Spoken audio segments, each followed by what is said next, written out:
The Honor 6X was one of my favorite middle-class smartphones of the year. After the 5X brought premium feeling to the middle class, the 6X came with a dual camera and the right improvements and was a great budget phone. In this video, I'll show you if the successor can also impress. For this review, we had a look at the Chinese version from tradingshenzhen.com and the global version. The global launch will be on the 5th of December.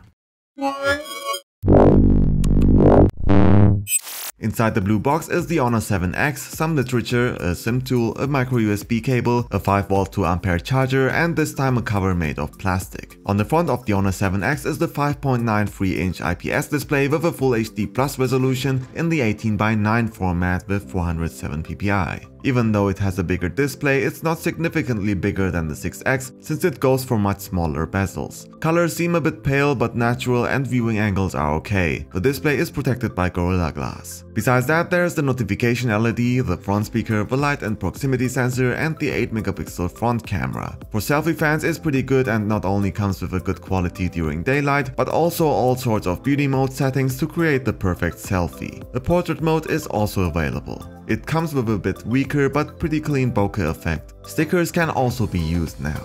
On the right side is the power button and the volume buttons, as well as on the left the SIM slot. Here you can either use a second SIM or a micro SD card. The sound of the mono speakers is quite loud and also pretty good as long as you stay under 80% of max volume. Unfortunately, the front speaker can't be activated, so there is no stereo sound. The microphone works great and phone calls are no problem. What I would have liked to see is a USB-C port on the bottom. Instead, it goes for micro USB again. For the target group, it may not be that important, but still unfortunate. An audio jack is also here, and on the top is the microphone for noise cancelling. The back and the frame are made of a high quality aluminum alloy, which reminds me of the Honor 8 Pro and doesn't come with any plastic parts. The fingerprint sensor is still on the back, reacts super fast and supports some gestures again. The 16+2 megapixel dual camera comes with the Sony IMX298 sensor with f2.0 as the main camera, which we know from the Huawei Mate 8 and replaces the 12 megapixel main camera of the 6X. It can take pretty nice pictures with good lighting, even though it tends to overexpose sometimes.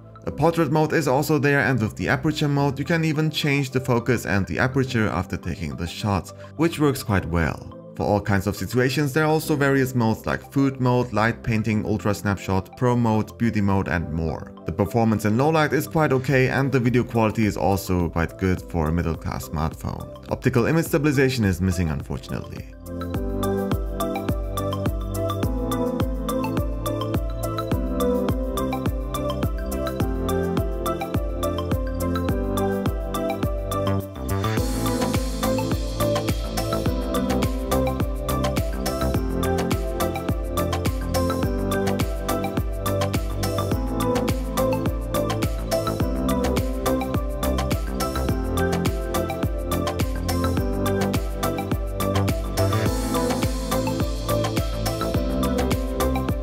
We have here the version with 4GB of RAM and 64GB of internal storage, which will be the one to launch globally. But in China, a 32 and 128GB version is also available. The Kirin 659 is responsible for the performance together with the Mali T830 GPU, which offers a quite average but good performance. But also most recent games run without a problem on at least medium settings. It only differs from the Kirin 655 in the higher clock rate and the performance boost of 9%. Battery life is pretty good since the chip and the system are well optimized. With a 3340 mAh battery, the average user should get through 2 days and the heavy users at least for a day. Charging may feel a bit slow though since it comes without the quick charge feature. It takes around 2 hours and 40 minutes after the 10% mark. Pretty unfortunate is that it still comes with an accelerometer only and no gyroscope. If you like to watch 360 videos or consume VR content or even use the AR function of Pokemon Go, you may not be happy with this. NFC is completely gone this time.